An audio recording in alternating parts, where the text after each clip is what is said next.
Muy bien, hemos acordado empezar a las 3:05 y entonces lo primero que quiero hacer es saludarlos. Buenas tardes con todos y con todas. Les damos la bienvenida a nombre de la Iniciativa Federativa de Ecología Integral y Panamazonía, que es una de las iniciativas, también la llamamos una de las redes, que forman parte de la Federación Internacional de Fe y Alegría. Y los países que la integran son Fe y Alegría Bolivia, Brasil, Ecuador, Perú y Venezuela. Y trabajamos de modo muy articulado con otras iniciativas que hoy están presentes también en la sala, en la reunión, ¿no? Con la iniciativa de educación para el trabajo, con la iniciativa de género, con la iniciativa de inclusión, con la iniciativa vinculada a ciudadanía, ¿no? Y así varias de ellas con las que articulamos y generamos procesos conjuntos. Desde esta iniciativa de Ecología Integral y Panamazonía, buscamos dinamizar y concretar la perspectiva de ecología integral en la acción pedagógica y las iniciativas de acción e incidencia pública, poniendo énfasis, o sea, digamos, ahí tenemos un marco de acción común en los procesos de formación integral, la construcción de saberes desde y con los sujetos sociales, ¿no? Que históricamente y culturalmente han promovido una forma no destructiva de relación con el ambiente, con su entorno, y hemos generado múltiples, digamos, espacios, talleres, espacios formativos en los territorios, la publicación de materiales, voces y aprendizajes desde la Panamazonía, así como encuentros en el que tenemos la oportunidad de juntarnos los países involucrados y generar, digamos, propuestas, líneas, orientaciones. Muy bien, desde este webinar creemos que este en particular es el espacio propicio para abordar uno de los desafíos más apremiantes de nuestro tiempo y en particular en este espacio, junto a otros, poder pensar juntos. Pensar juntos cómo se pueden desarrollar acciones concretas, ¿no? Desde los ámbitos educativos y comunitarios para promover valores, conocimientos, actitudes, ¿no? Y capacidades que promuevan el cuidado, ¿no? De la casa común. Acabamos de tener un seminario nacional en el Perú, ¿no? Titulado Ciudadanía Plena, ¿no? Y Global. Y la ciudadanía plena y global implica compromisos con la ecología integral, compromisos con la equidad, igualdad de género, compromisos con la interculturalidad. Entonces, el tema de hoy creo que está en esa misma perspectiva. Y para eso, ahí sí les pido ahora, quiero invitar a Jota que nos proyecte, quiero presentar a las personas que nos acompañan en este espacio de reflexión, de diálogo y de propuesta. Si podemos proyectar, Jota, eh, ese es el programa que hoy tenemos diseñado, ¿no?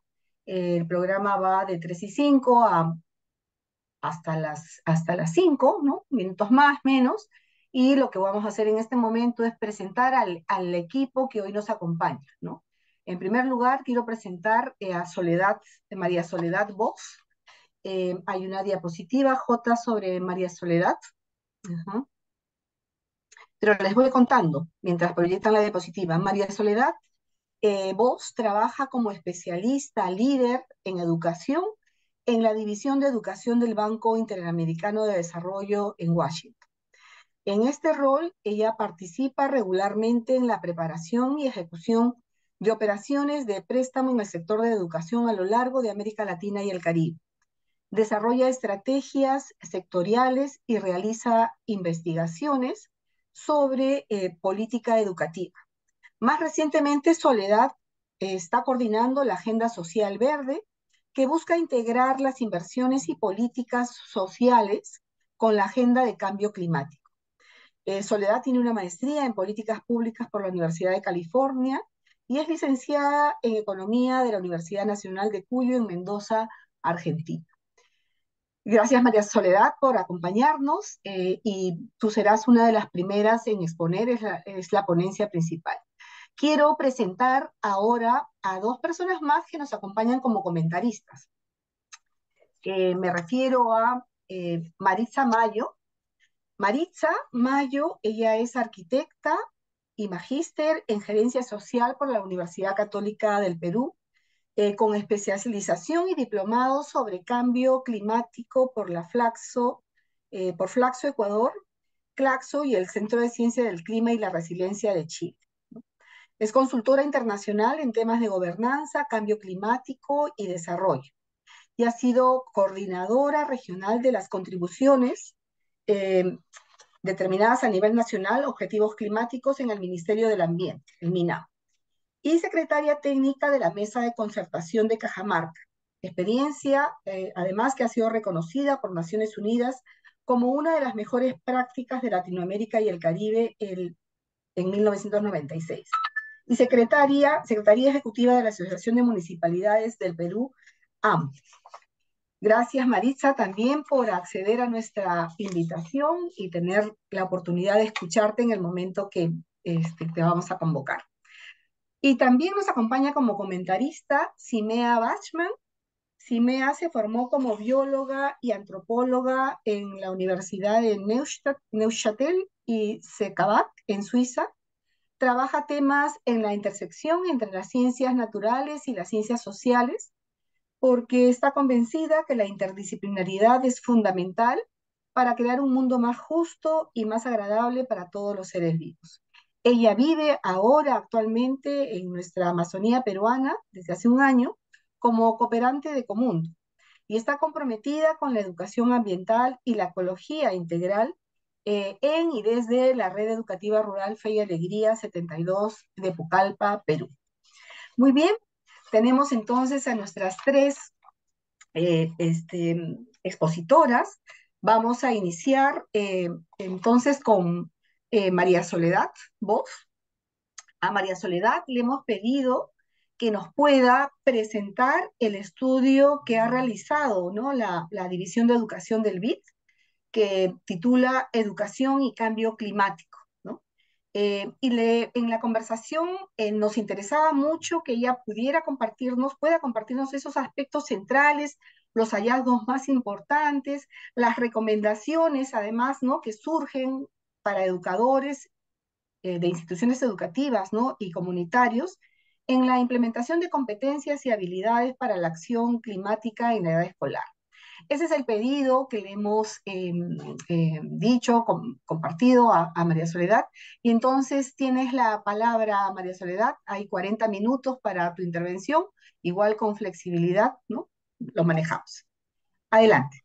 Genial, muchísimas gracias. Bueno, la verdad que es un gusto estar hoy aquí. No sé, solo para empezar antes de empezar a hablar, quiero confirmar que están viendo mi slide y que me escuchan y me veo bien. ¿Estamos todo ok técnicamente?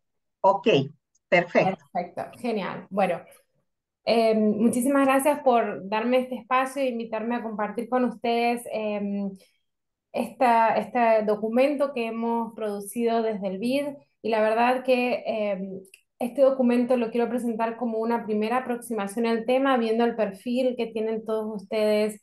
Estoy segura que ustedes tienen más información y saben muchísimo más de lo que sabemos nosotras de estos temas, así que quiero que tomen esta presentación como un abrebocas de alguna manera para que todos podamos conversar alrededor de estos temas. Esta es una publicación que hicimos Leora Schwartz, que está conectada también aquí en este seminario, y yo lo hicimos, y quiero contarles un poco de dónde surge, porque eso creo que va a ser importante para entender cuáles son los temas que estamos abordando. Nosotros trabajamos en el Banco Interamericano de Desarrollo, nosotros en el BID apoyamos con asistencia técnica y financiera a los países de América Latina y el Caribe. En particular, Liora y yo trabajamos en la división de educación, o sea que trabajamos más que nada con los ministerios de educación de toda la región y los ayudamos técnicamente en muchos temas, desde formación docente, infraestructura escolar, desarrollo de habilidades del siglo XXI, bueno, todos los temas que son importantes para las inversiones y políticas educativas. Y lo que ocurrió fue que el tema de cambio climático empezó a surgir mucho en las conversaciones que estábamos teniendo con nuestras contrapartes.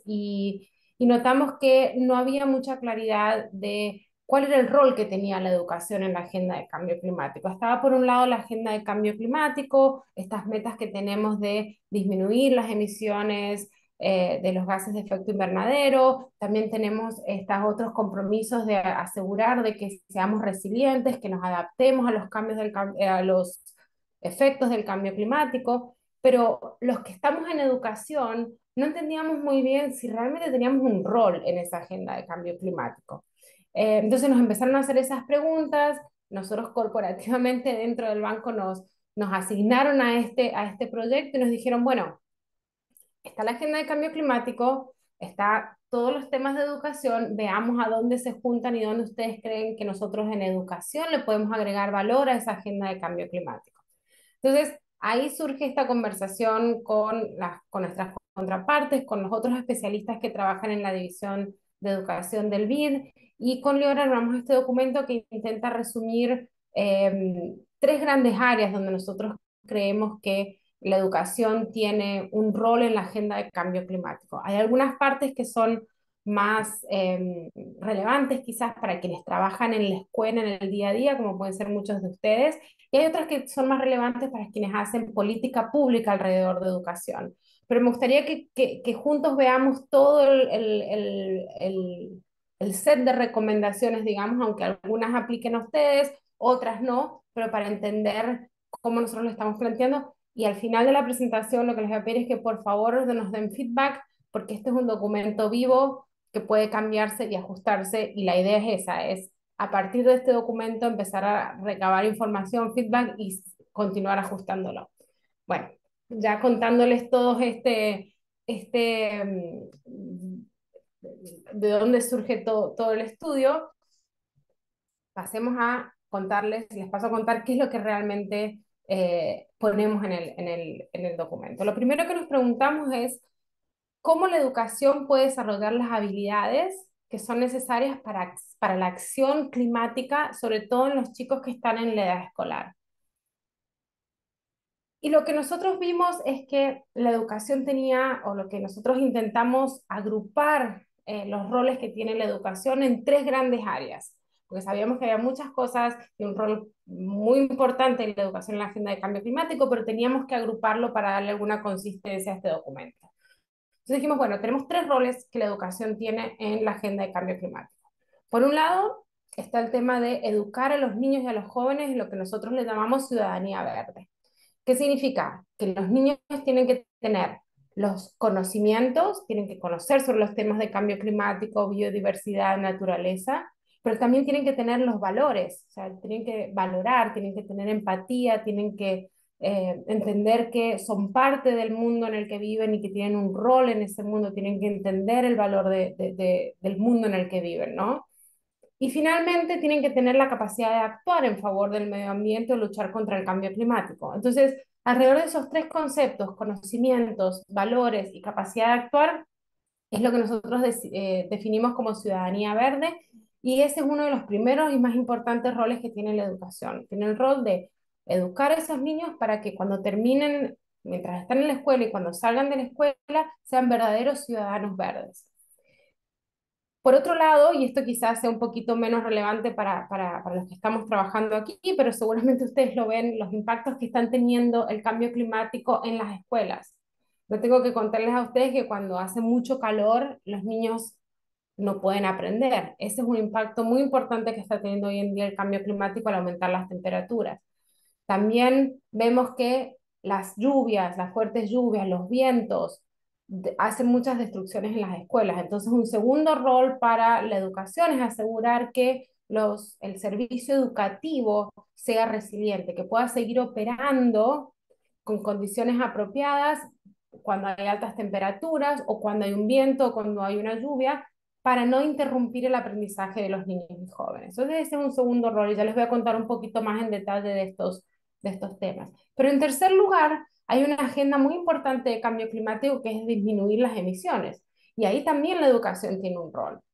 La educación tiene millones de niños en toda América Latina que van a la escuela. Hay miles, cientos de miles de edificios escolares. Entonces, es importante que cuando nosotros pensamos en una infraestructura escolar y una operación del servicio educativo, pensemos en que podemos también tener un servicio educativo sostenible ambientalmente que conserve recursos claves como la energía y el agua. Entonces, estos son los tres roles. Ahora les voy a contar un poquito más, pero las preguntas que nos hicimos con Liora y con los colegas que armamos este documento es, bueno, si estos son los tres roles, ¿están los sistemas educativos de la región cumpliendo estos tres roles? ¿Cuáles son los desafíos que tenemos y cuáles son las posibles respuestas que podemos darle desde la educación alrededor de estos tres roles? Entonces, empezamos a ir uno por uno a ver qué estaba pasando en la región. Entonces, empezamos con el primero. ¿Qué sabemos de ciudadanía verde entre los jóvenes? ¿Sabemos si los chicos hoy en día saben de cambio climático, saben de naturaleza, saben de biodiversidad, valoran estos temas, tienen capacidad de acción? Lamentablemente no encontramos una manera de medir todo este concepto de ciudadanía verde completo, entonces lo que hicimos fue buscar distintos instrumentos que nos daban pistas de estos tres componentes. Entonces, por ejemplo, nosotros sabemos que no es una medida perfecta, pero normalmente estos conceptos de medio ambiente, biodiversidad y cambio climático se enseñan en ciencias. Entonces dijimos, bueno, a ver qué pruebas de ciencias en América Latina tenemos. Tomamos una prueba, la prueba del TERCE, y vimos que el 79% de los chicos de sexto grado en América Latina no alcanzaban los aprendizajes básicos en ciencias, con lo cual probablemente muchos de los conceptos de medio ambiente, biodiversidad y cambio climático no están muy bien desarrollados y los niños probablemente no saben lo que deberían saber de estos temas. Entonces ahí vemos que hay un primer desafío en el concepto de ciudadanía verde en los jóvenes. ¿Qué tal en el tema de valorizar la naturaleza, el medio ambiente y la biodiversidad? Y esto creemos que es una parte muy importante de este concepto de ciudadanía verde, porque aquí es importante poder valorar el ambiente en el que viven. Deben poder los jóvenes contextualizar esos valores a su propia realidad y poder lograr esa conexión que tienen con el medio ambiente y cómo el medio ambiente y el niño o el joven interactúan. Y la idea de que el impacto que yo tengo es a nivel local, pero que también es a nivel global. Los valores como solidaridad, empatía, sentido de justicia son muy importantes en este sentido. Entonces, ¿qué vimos aquí? Bueno, en realidad lo que vimos es que el 31% de los jóvenes de la región reportan no saber o estar familiarizados con el cambio climático o calentamiento global, lo cual nos da una pista de que, bueno, no estamos tan mal, pero no estamos totalmente seguros de si esos valores están desarrollados, porque la verdad que no tenemos un indicador que nos mida exactamente lo que queremos ver, que es esos valores que mencioné antes. Entonces, esa es una segunda área donde tratamos de explorar qué está pasando en este tema en la región. Una tercera área que nosotros mencionamos que es importante para Ciudadanía Verde es el tema de capacidad de acción. O sea, los niños deben estar empoderados para jugar un rol activo en la acción contra el cambio climático. No me sirve de nada saber de estos temas, valorar estos temas, si después yo voy a vivir en este mundo y no voy a poder actuar en favor del medio ambiente o luchar contra el cambio climático, tener la capacidad de actuar individualmente, o sea, cuidar los recursos, reciclar, bueno, comprar productos sostenibles y también tener la capacidad de actuar colectivamente. Es importante, no, lo que conversábamos y lo que incluimos en el documento, cuán importante va a ser estos jóvenes que hoy en día son niños o jóvenes, pero mañana van a ser los líderes del mundo, que puedan innovar, que puedan encontrar soluciones a los problemas que van a ser nuevos y distintos día a día con el cambio climático. Es un futuro muy incierto, pero es importante que estos niños puedan innovar, encontrar soluciones. Entonces, dentro de estas capacidades de acciones, nosotros habíamos pensado que las habilidades como por ejemplo resolución de problemas, poder colaborar, definitivamente comunicarse, tomar decisiones, trabajar en equipo, esas son habilidades claves para poder tener capacidad de acción. Entonces, bueno, intentamos encontrar nuevamente una medida de qué está pasando con la capacidad de acción de los jóvenes en la región y en particular con el tema del medio ambiente. Y encontramos algunos indicadores de aquí y allá que los usamos. Nuevamente no es una medida perfecta, pero por lo menos nos da unas pistas de qué está pasando con esta capacidad de acción. Encontramos que efectivamente el 78% de los jóvenes de 15 años de América Latina y el Caribe sí reduce la energía que consumen en el hogar. Entonces lo que nos daría una buena noticia de que hay cierta capacidad de acción y están valorando los recursos y están actuando individualmente en favor del medio ambiente.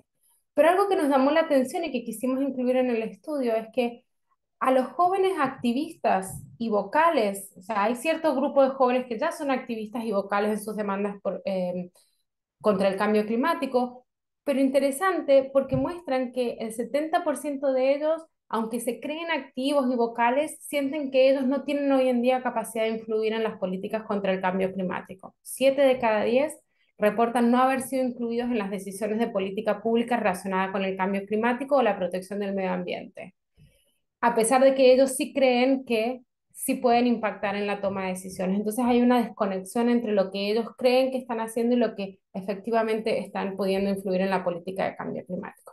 Nuevamente, estas no son medidas perfectas para medir lo que nosotros llamamos ciudadanía verde y de hecho, después de haber hecho este estudio con Liora dijimos, acá tenemos un desafío, tenemos que poder medir de alguna manera estos conceptos porque lo hemos notado que muchas veces al medir estos conceptos podemos mover la política educativa. Entonces, estamos de hecho desarrollando un instrumento que nos va a permitir medir estas habilidades de ciudadanía verde en la región.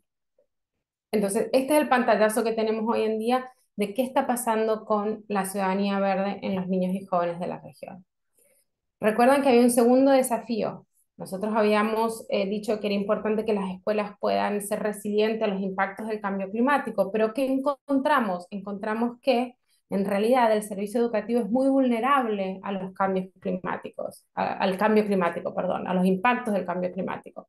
Hicimos un análisis de dónde viven los niños en América Latina y el Caribe y dónde están las escuelas y los lugares donde vive, y vimos que el 90% de los niños hoy en día viven en lugares que según los modelos que hemos visto están en alto riesgo de sufrir dos o más amenazas climáticas, lo que arriesga el acceso a la educación.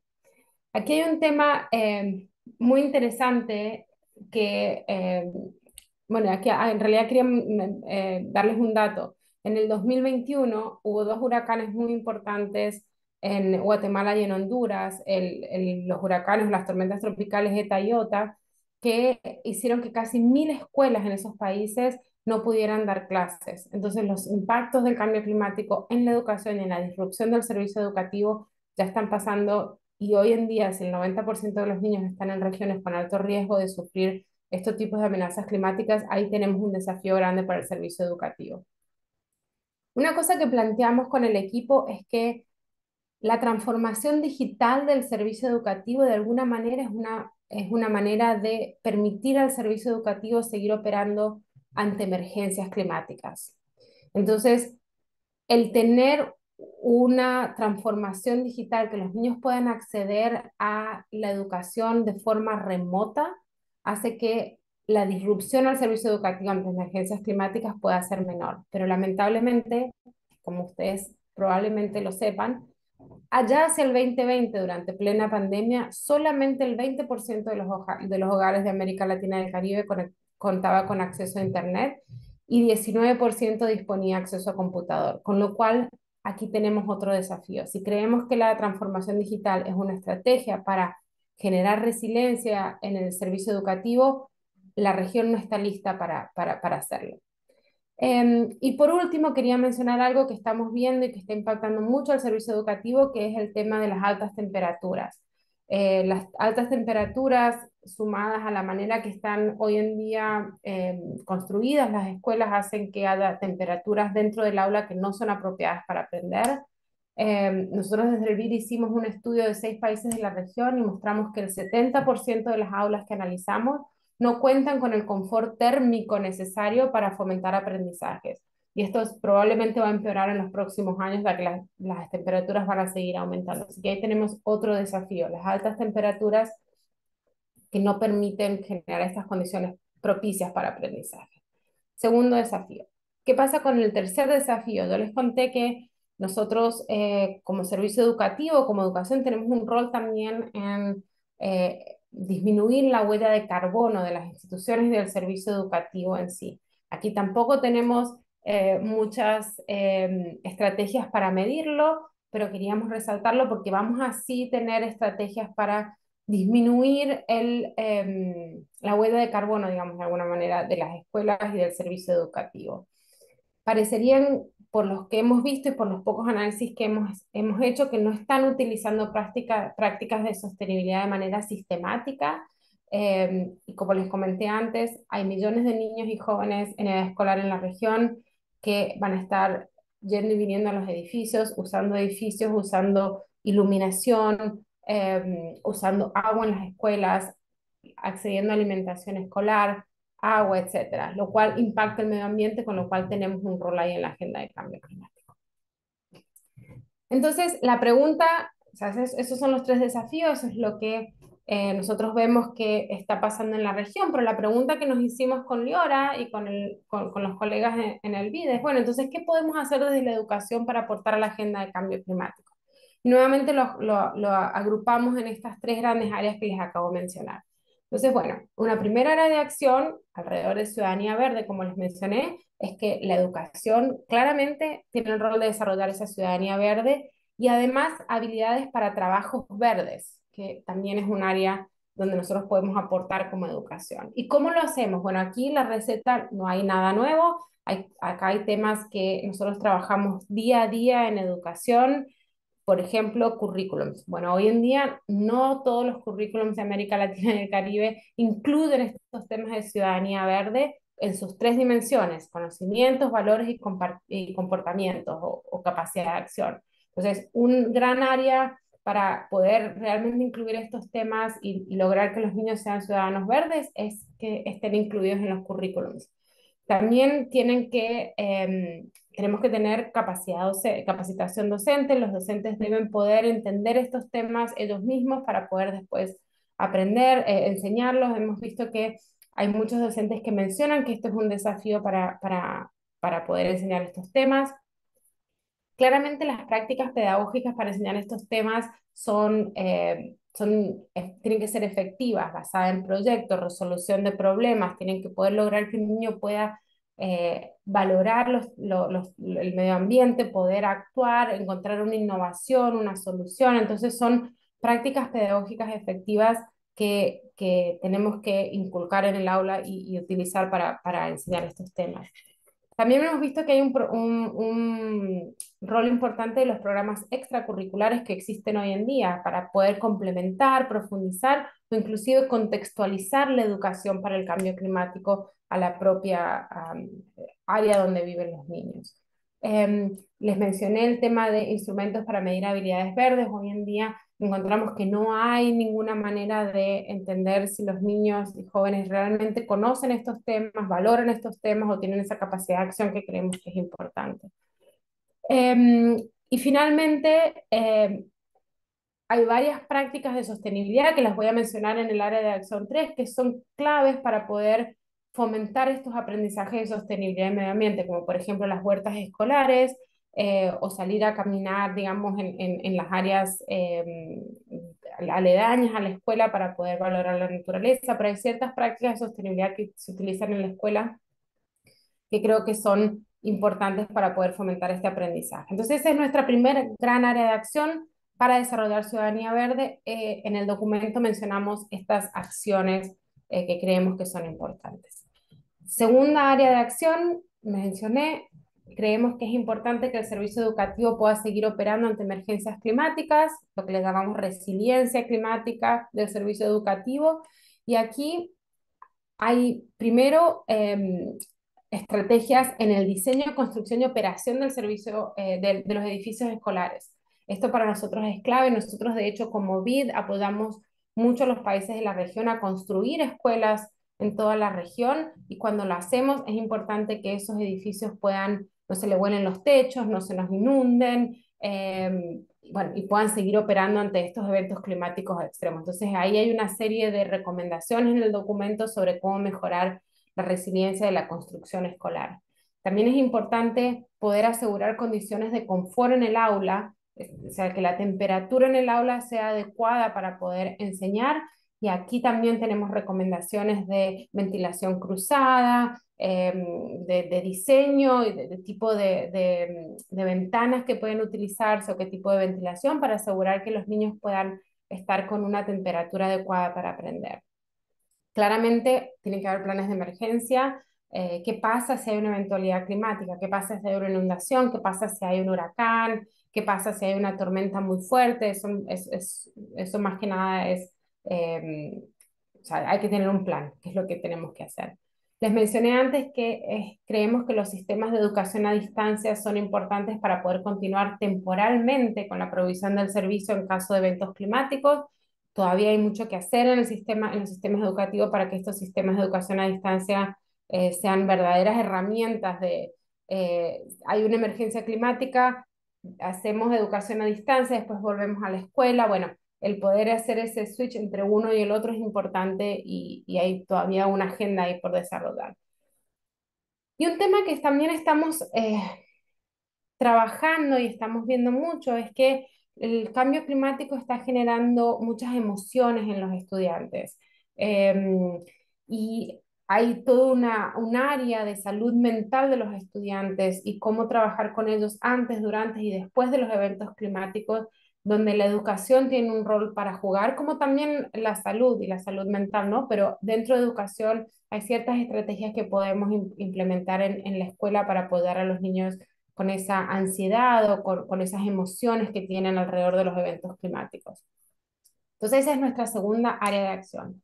Y finalmente tenemos una tercera área de acción que habla de cuál es el aporte que tiene la educación en la agenda de disminución de emisiones o mitigación de las emisiones.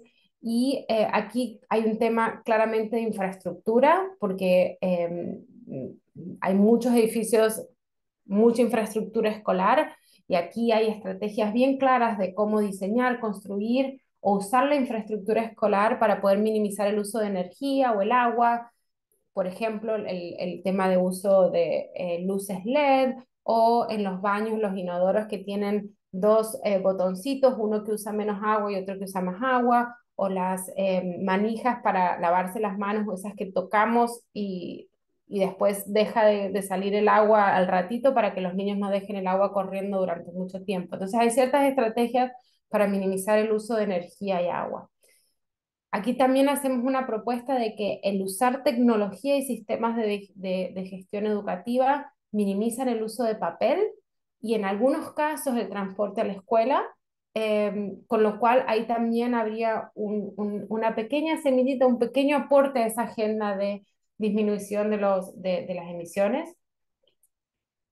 Asociado a eso, estamos viendo que para el uso de tecnología bueno, estamos utilizando muchos dispositivos electrónicos, para lo cual su reciclaje y disposición final tienen que ser amigables con el medio ambiente, como decimos. Ahí hay todas unas estrategias de qué tipo de embalaje puede hacerse, cómo poder reciclar esos dispositivos para que después no queden en los basurales, ¿no?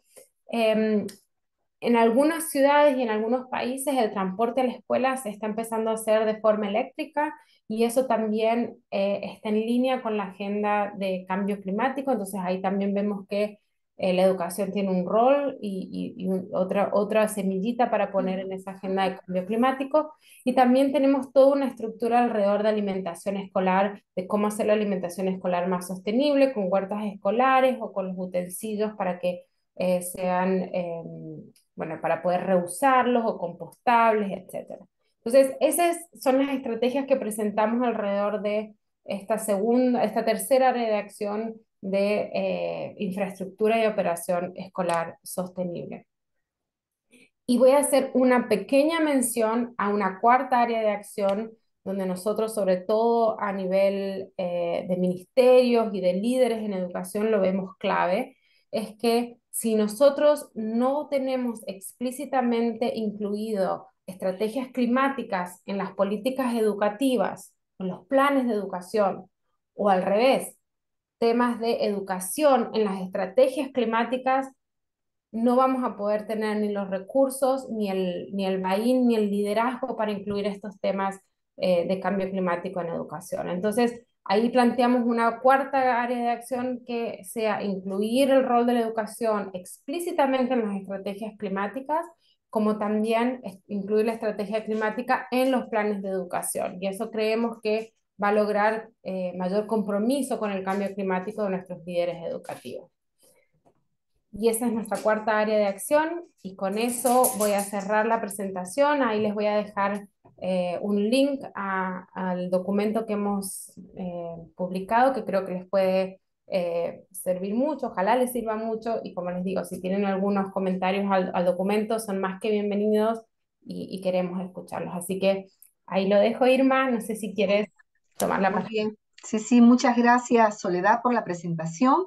De hecho, digamos, tanto los indicadores convertidos luego en desafíos, ¿no?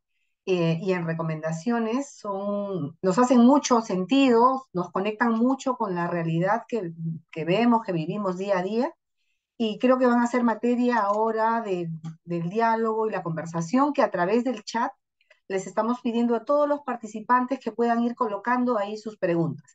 Las vamos a guardar para el momento en el que se cierran todas las presentaciones y ahí vamos a volver con ellas para invitarlas nuevamente, ¿no? A comentar y a reaccionar o a hacer conexiones con las reflexiones que este público va a plantear.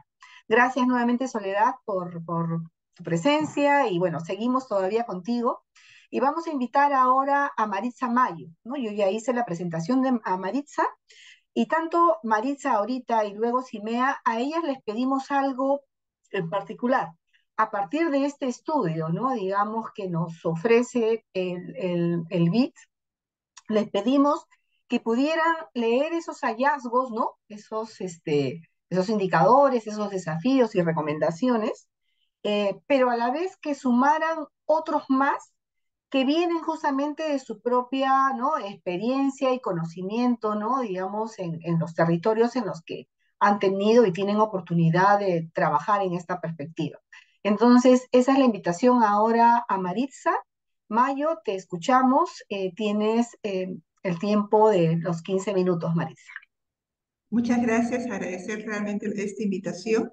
Yo soy una persona muy preocupada por el tema de cambio climático y he hecho estudios y trabajos, pero lo que voy a presentar es lo que es a lo largo de los años he estado observando.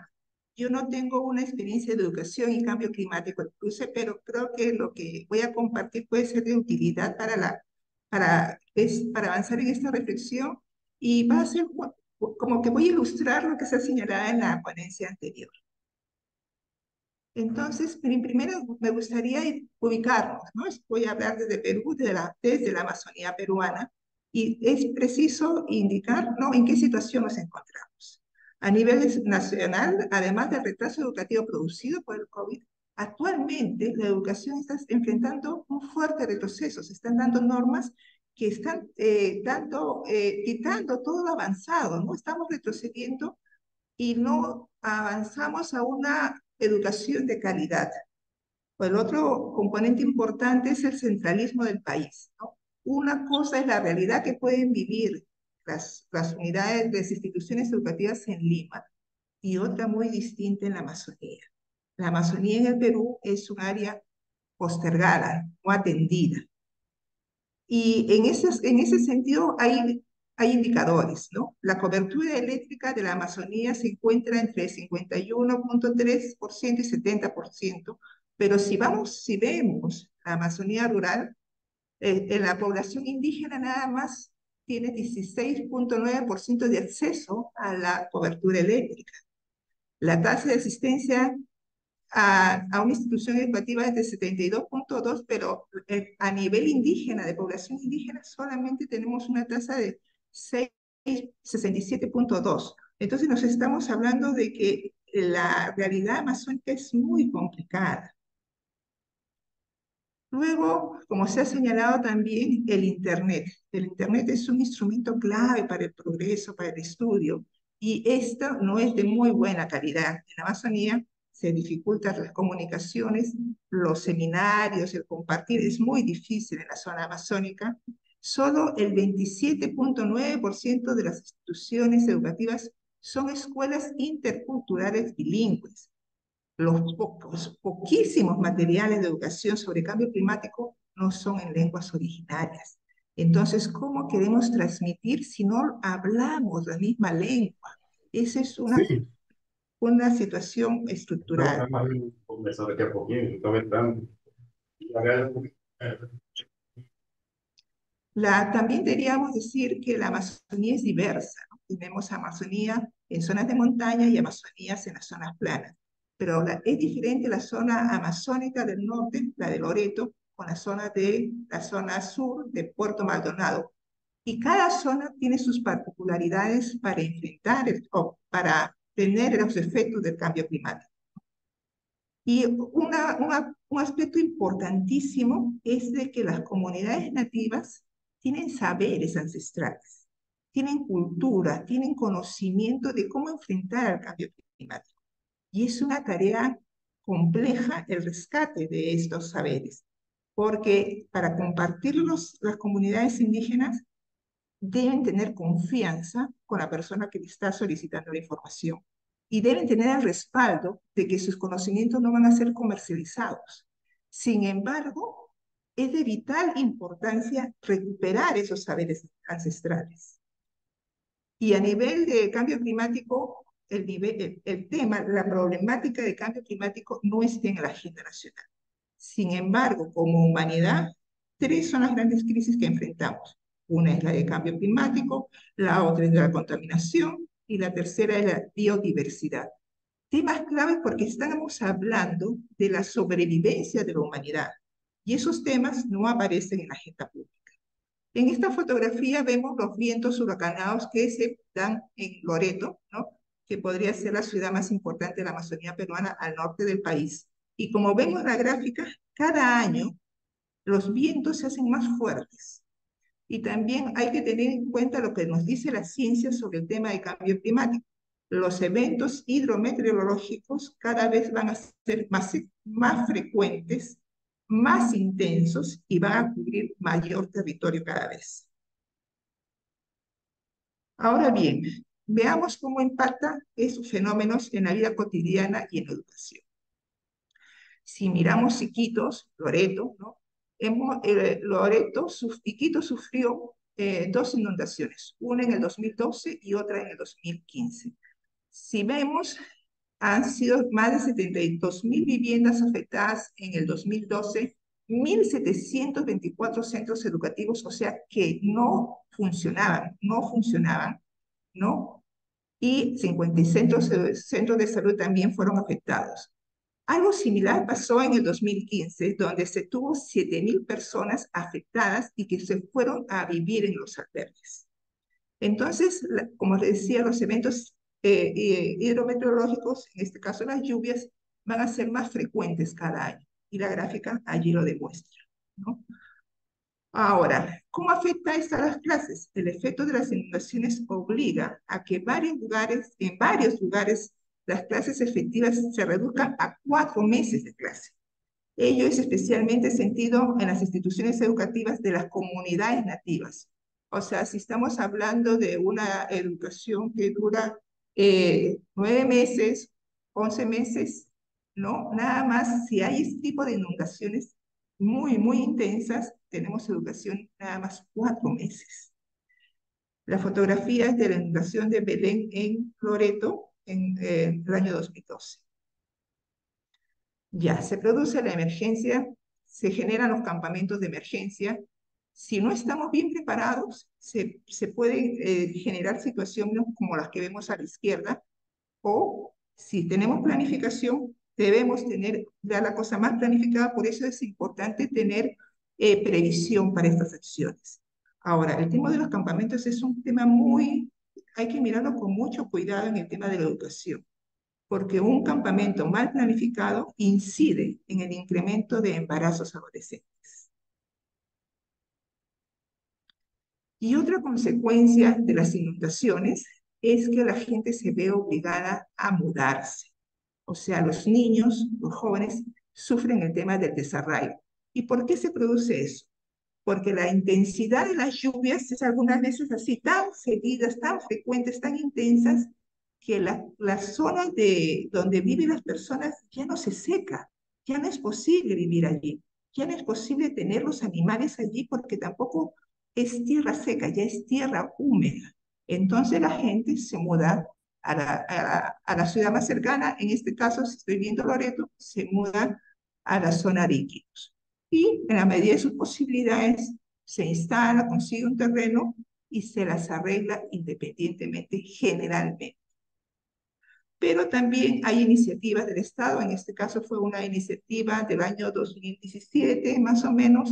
En el caso de Indiana tuvimos una alcaldesa muy comprometida y que promovió, hizo negociación, acuerdos con el Ministerio de Educación y pudo conseguir viviendas, ¿no? Viviendas para algunas, para casi 100 familias, y también estaba muy preocupada con el tema ambiental y hizo plantones. Pero así como hemos visto las lluvias, inundaciones, también la sequía impacta en la educación escolar. ¿Por qué? Porque los tamaños de los peces se reducen. La Amazonía se alimenta básicamente por peces. Entonces acá tenemos, por ejemplo, la carachama. Si mide entre 17 o 19 centímetros, en época de sequía llega a medir 11, 13 centímetros. Boquichico, si mide 18 a 21 centímetros, en sequía pasa a medir 15, 17.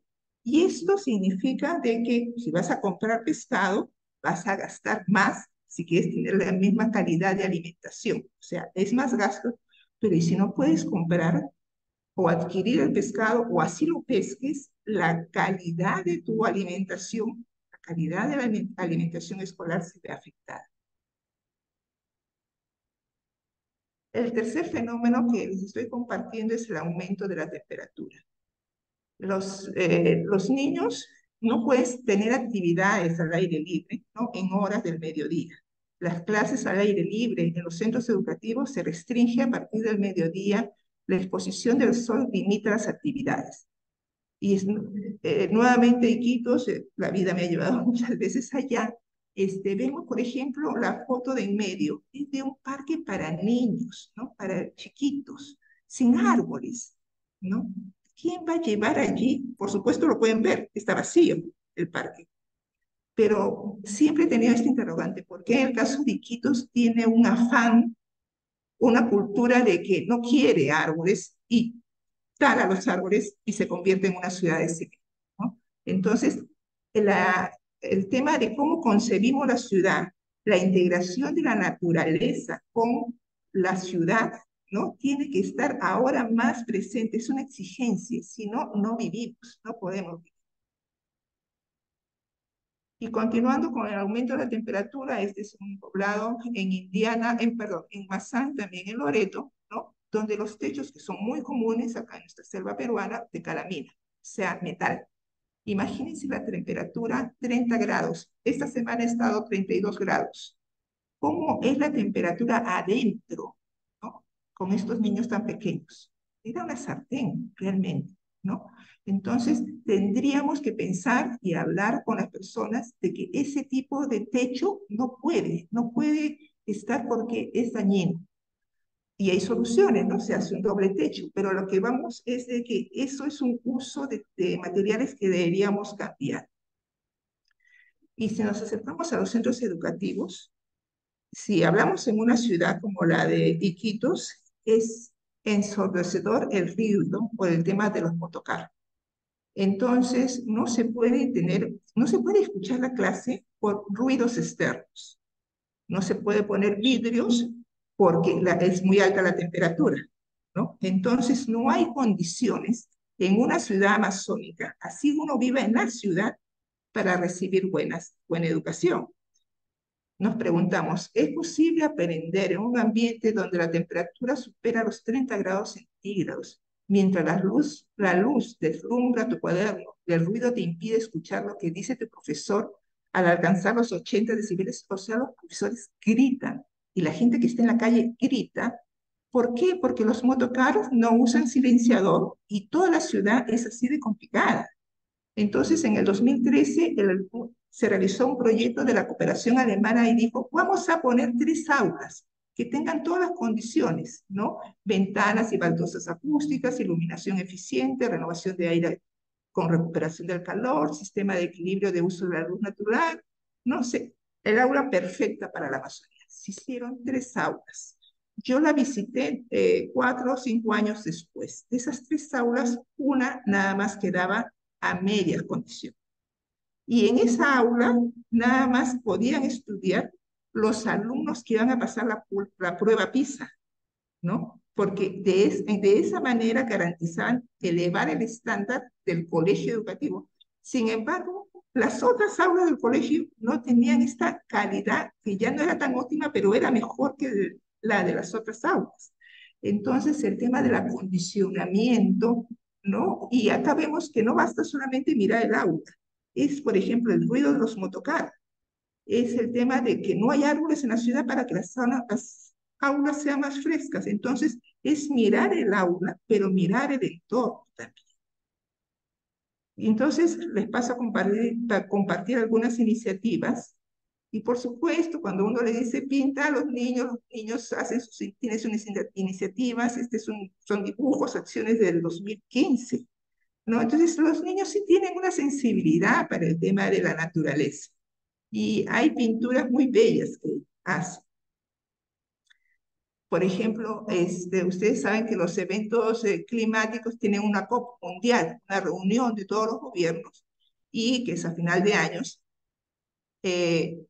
Los colegios hacen sus actividades, sí están comprometidos no puedo decir que todos los colegios, pero algunos colegios están sensibilizados. Y por ejemplo, había este día, el Día de la Moda, y todos los vestidos eran presentados con material reciclado, ¿no? Entonces hay un esfuerzo de parte de los docentes por capacitar, por sensibilizar.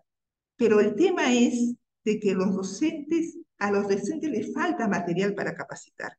Llegan al punto del reciclaje, llegan al punto de vamos a generar compostaje y vamos a sembrar árboles, pero el tema del cambio climático es mucho más complejo y le falta elementos, le falta conocimientos. Esa es una gran debilidad.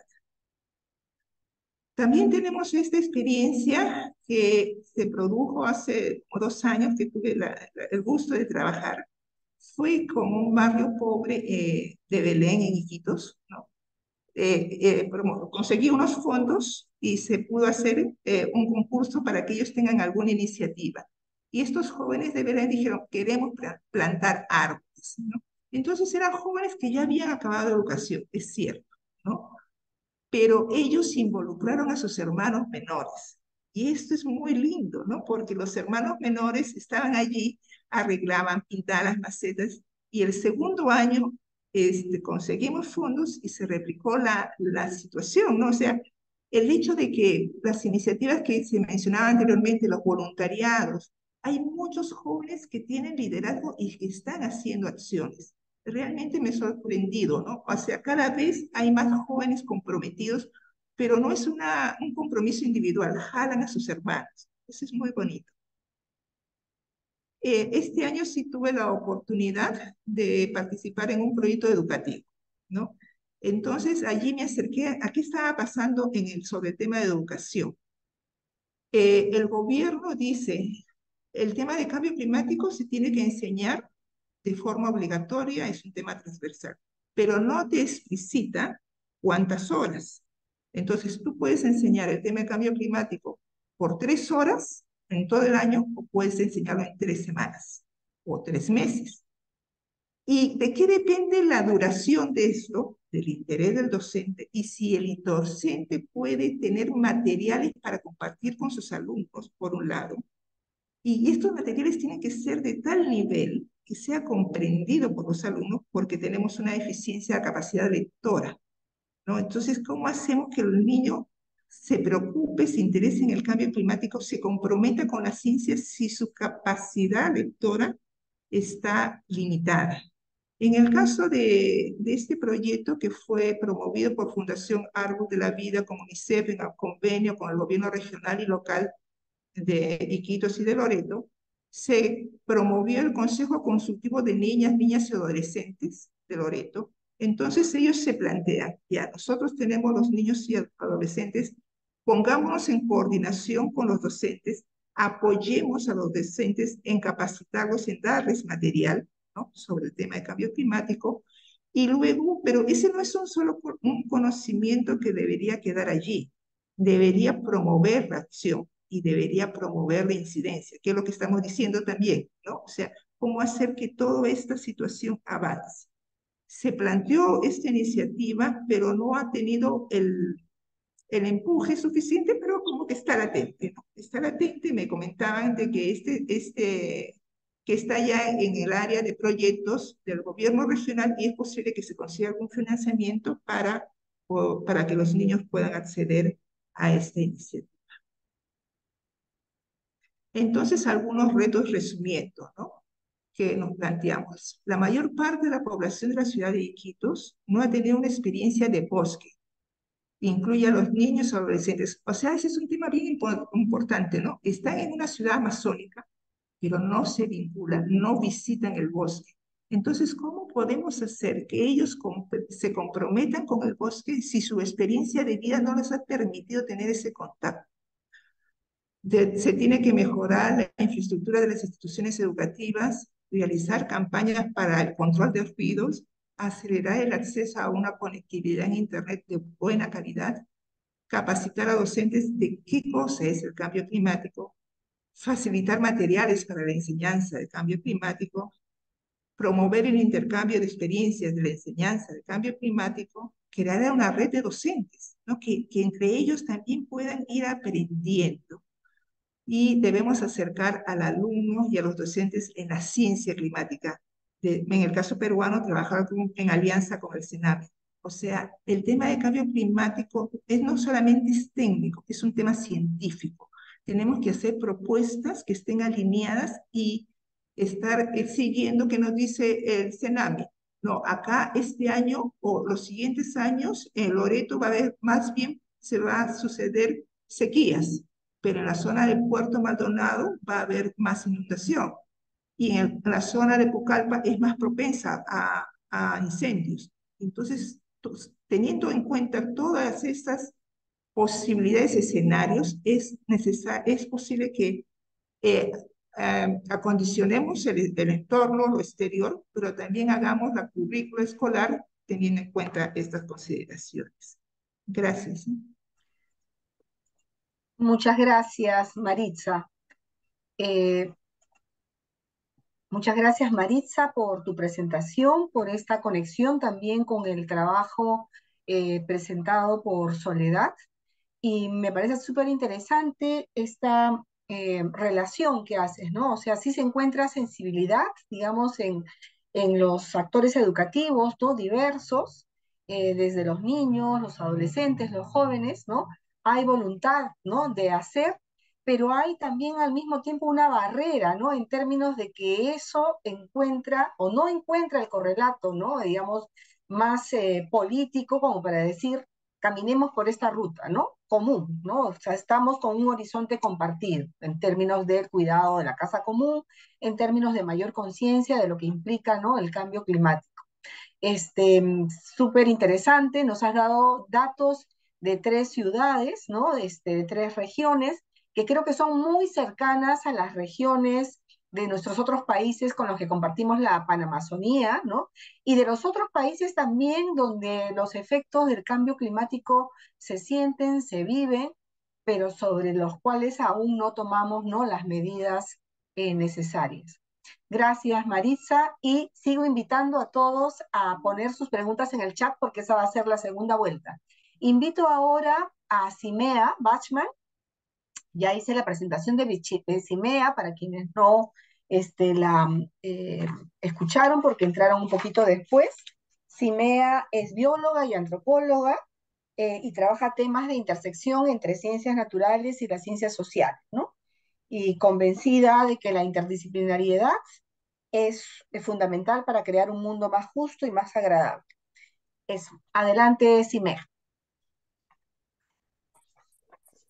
¿Me escuchan todos? ¿Se escucha bien? Le voy a pedir ahora sí a José Ignacio que pueda proyectar. Muy bien, gracias, José Ignacio.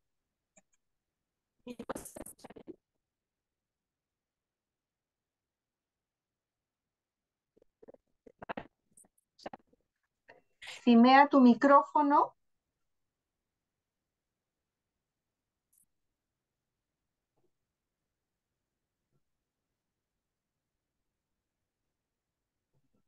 Hola, ¿me Ahora escuchan? sí, y Ya. fuerte.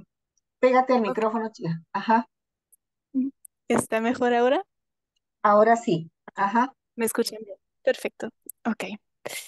Bueno, gracias Irma por la presentación, gracias Soledad y Maritza por sus aportes sobre un tema tan crucial en la actualidad, y gracias por otorgarme ese espacio para dar unos comentarios. Estaré complementando lo presentado anteriormente con unas reflexiones desde mi experiencia práctica, aunque sea corta, trabajando con escuelas rurales en el Ucayali. Y mi idioma materno no es el castellano, entonces les pido un poco de paciencia si mi forma de expresarme no es de las más elocuentes.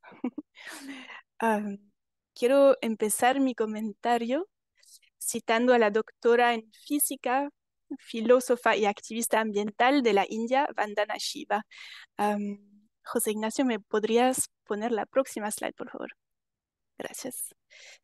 Am, la física cuántica trata sobre la conexión a distancia, sobre cómo las cosas impactan unas en las otras sin necesidad de empujarse físicamente. Hay tantas maneras de estar conectado. Esta interconexión es la ecología.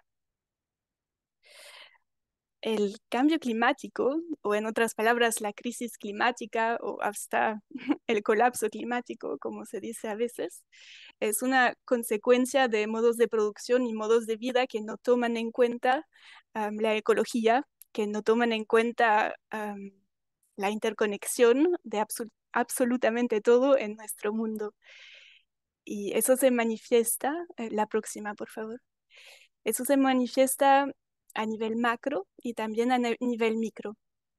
Empezando con el nivel micro, el nivel personal. Imaginemos que estoy comiendo un pedazo de carne de res.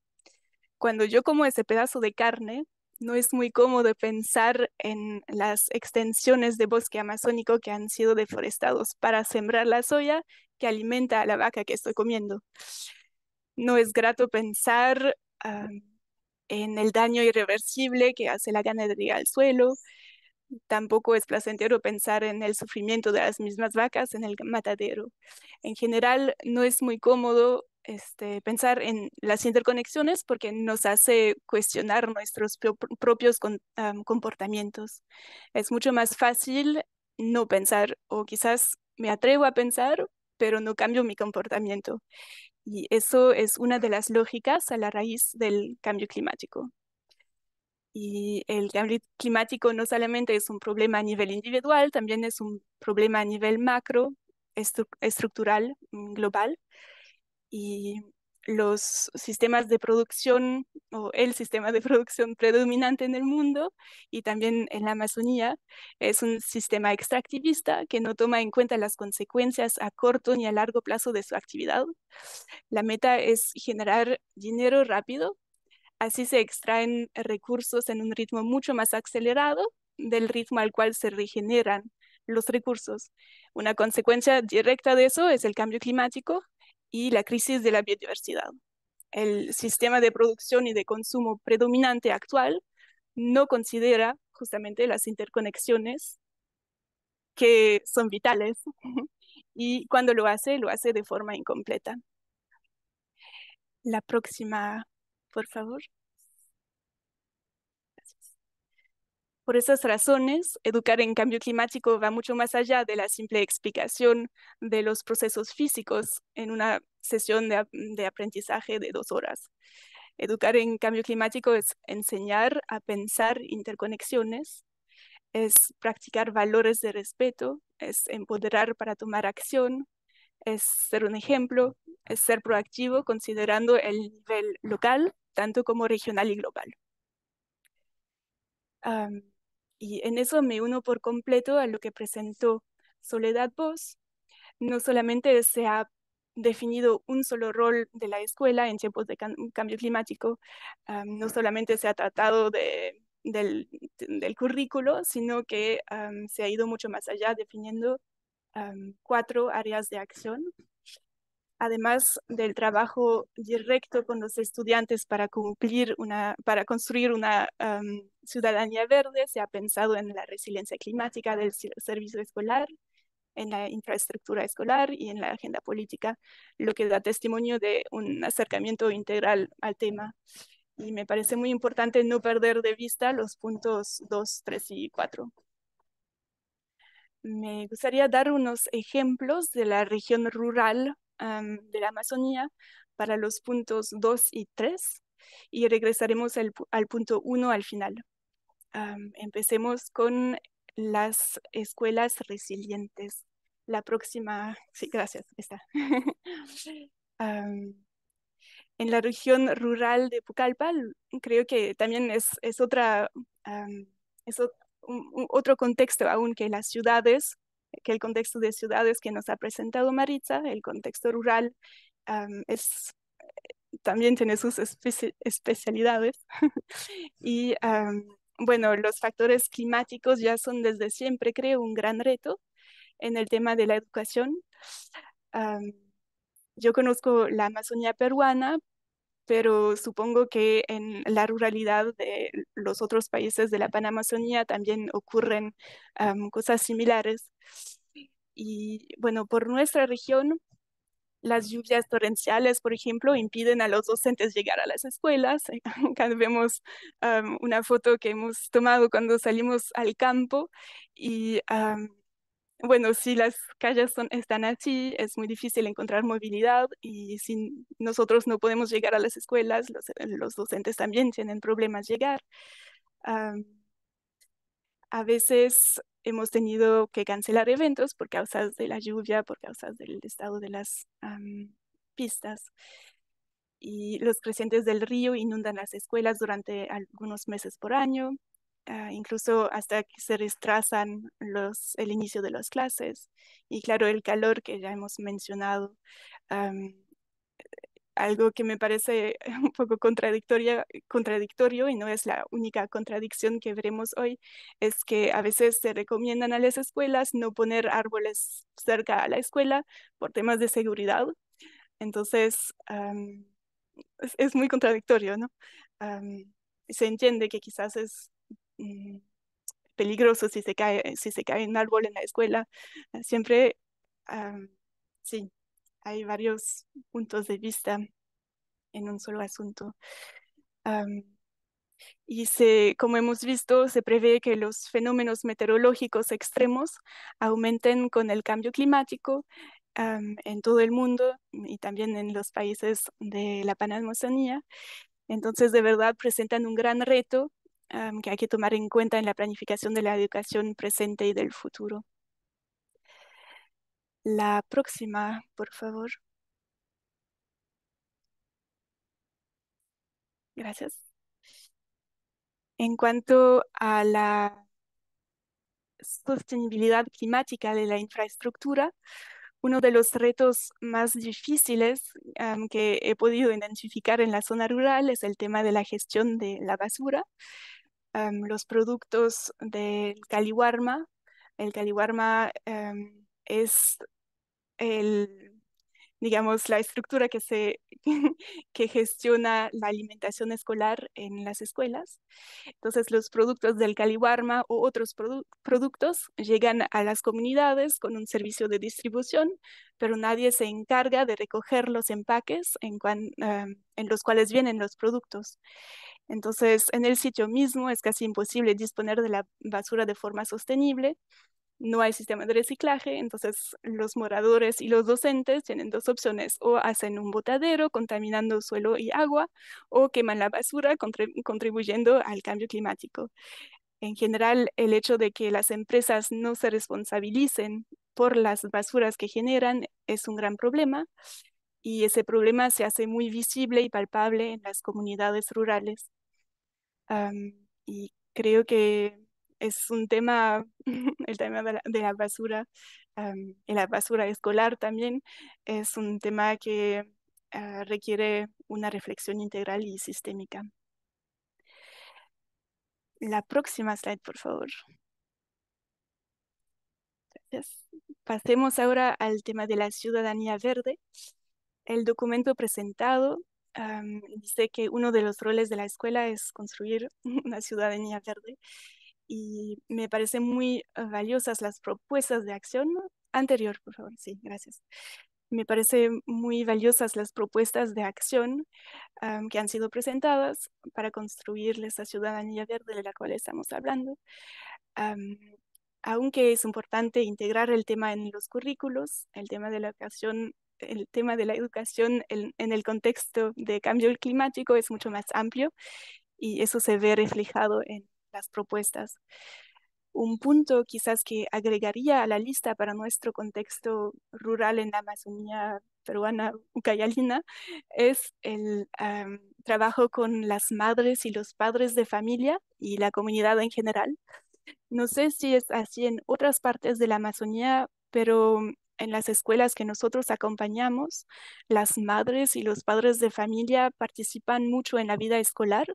Por ejemplo, preparan las comidas, limpian el área escolar, etcétera. Y en el marco de los proyectos ambientales integrados de algunas escuelas, las madres y los padres han manifestado un interés para profundizar también el tema ambiental en cuestión y entonces hemos hecho talleres con ellos y ha sido un proceso enriquecedor para todas las partes implicadas. En el tema del currículo, pienso que el currículo tendría que tener un buen equilibrio, ¿no? Entre los temas fijos y una flexibilidad para poder profundizar los temas más relevantes en el contexto preciso, porque el contexto siempre es fundamental para trabajar temas socioambientales. Y claro, para poder identificar el tema socioambiental más relevante en un espacio, los docentes tienen que tener un buen conocimiento de una gran paleta de temas. Tengo una lista de temas que serían interesantes trabajar, pero creo que no voy a demorar mucho en eso. Estás bien de tiempo, Simea, estás muy bien. O sea, si tienes esos temas, menciónalos porque van a igual también, ¿no? Ayudarnos a pensar, ¿no? De manera conjunta. Ya, ok. Am, los, Haré una lista entonces. Por ejemplo, tratar el tema del extractivismo o la regeneración, el tiempo de regeneración de los materiales. Am, Tratar el tema de la decolonización de los saberes, valorando los saberes locales. Eso también me parece fundamental. Am, y como lo ha mencionado también Maritza.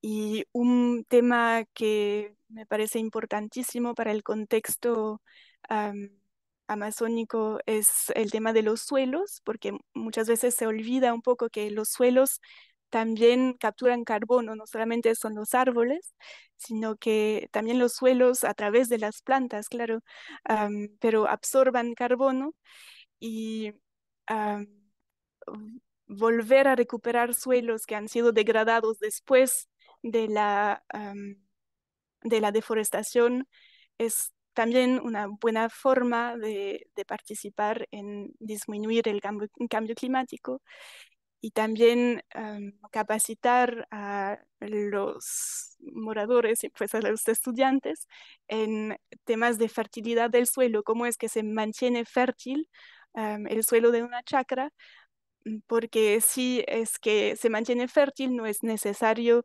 ir a otra parte más lejana, tumbar el monte para hacer una nueva chacra cuando se agote am, la fertilidad del suelo en el cual están haciendo sus chacras. Entonces, sí, el tema de la fertilidad del suelo me parece muy importante para la Amazonía también haciendo compost en las escuelas o haciendo talleres con los docentes, con los mapadres, sobre fertilidad del suelo y el cuidado del suelo. Pero como he mencionado en el principio, más de tratar temas, se trata de enseñar a pensar las interconexiones, se trata de capacitar y empoderar a los estudiantes para asumir responsabilidades para el bien común. Y también quiero agregar que no se trata de ser perfecto. Quiero ilustrar ese último punto con un ejemplo que combina el tema de la infraestructura sostenible y la ciudadanía verde. Toca el tema de la biodiversidad y en verdad la crisis climática y la crisis de la biodiversidad son una y sola misma crisis. También es un tema contradictorio. Por un lado, se quiere enseñar a los estudiantes la importancia de la biodiversidad y el rol fundamental en el equilibrio de los ecosistemas. Y por el otro lado, se quiere dar un espacio de aprendizaje seguro y agradable a los estudiantes. Esa voluntad se manifiesta a veces en una fumigación muy extrema del área escolar por miedo a un animalito que se podría acercar al aula. Y se cree un doble discurso que puede ser problemático. En esos casos, me parece muy importante problematizar. En un primer paso, pienso que él o la docente debe tomar conciencia de la contradicción entre lo que ella dice y lo que ella hace. Y en un segundo paso, se puede hasta analizar la situación con los estudiantes, ¿no? Se junta en un lado los pros y en otro lado los contras de la fumigación, y de ahí se decide sobre las prácticas que se va a implementar. Quizás se puede encontrar un compromiso, quizás se deja un espacio sin fumigar para poder admirar las mariposas, quizás se sigue fumigando tal cual porque se sabe que hay una población de serpientes peligrosas cerca. Entonces hay que plantear los temas, ¿no? Hay que hablar las contradicciones, y eso me parece fundamental. Me gusta acordarme de una situación de Donna Haraway, que es bióloga, filósofa y zoóloga. La próxima slide, por favor. Gracias. La visión monocular produce peores ilusiones que la visión doble o los monstruos de muchas cabezas. Tenemos que considerar los fenómenos desde muchos puntos de vista para tener una comprensión más profunda del fenómeno. Y eso también hacerlo en la educación, con los niños, con los estudiantes. El tema ambiental está lleno de monstruos de muchas cabezas.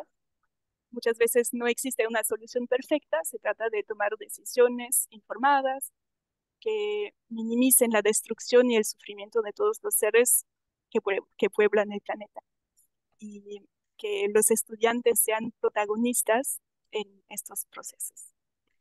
Muchas gracias. Muchas gracias, Simea, por tu presentación, ¿no? Igual las conexiones que has hecho con Soledad y con Marisa, y me parece que es muy fuerte, muy potente esta idea de el tema educar en el cambio climático, digamos, pasa por enseñar o aprender, ¿no? A atrevernos todos a pensar, ¿no?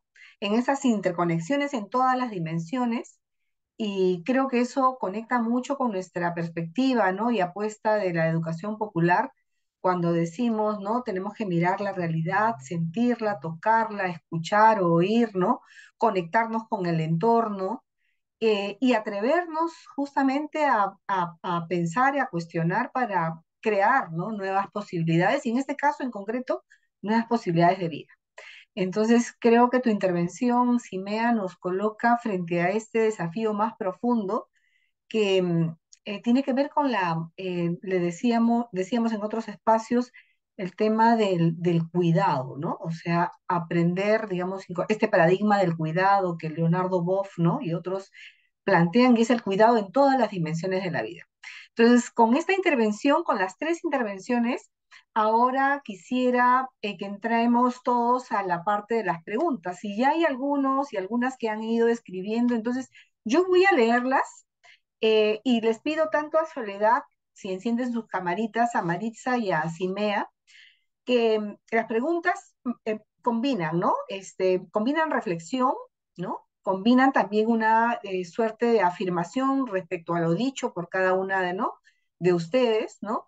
Y a la vez también interrogantes, ¿no? O dudas. Entonces, mientras yo voy leyendo, cada una tome aquello, ¿no? De la pregunta que quisiera, digamos, devolver, ¿no? Y para generar este diálogo. Hay una primera intervención de Jaime, que conecta con lo presentado por Soledad, pero también con los otros datos, indicadores, ¿no? De Marisa y de Simea. Dice, estos indicadores resultan muy interesantes de cara a los desafíos que tenemos, en este caso, ¿no? En la gestión de proyectos vinculados a este tema, ¿no? Digamos, tenemos uno, ¿no? Hacia un mundo digital y sostenible con apoyo de una agencia de cooperación que es Acento, ¿no? Ahí medimos la situación de los participantes luego de la implementación de procesos de formación. Entonces, contar con ejemplos de indicadores para medir las transformaciones puede ser muy útil para mejorar nuestra teoría del cambio. Esa es una intervención. La siguiente, también, ¿no?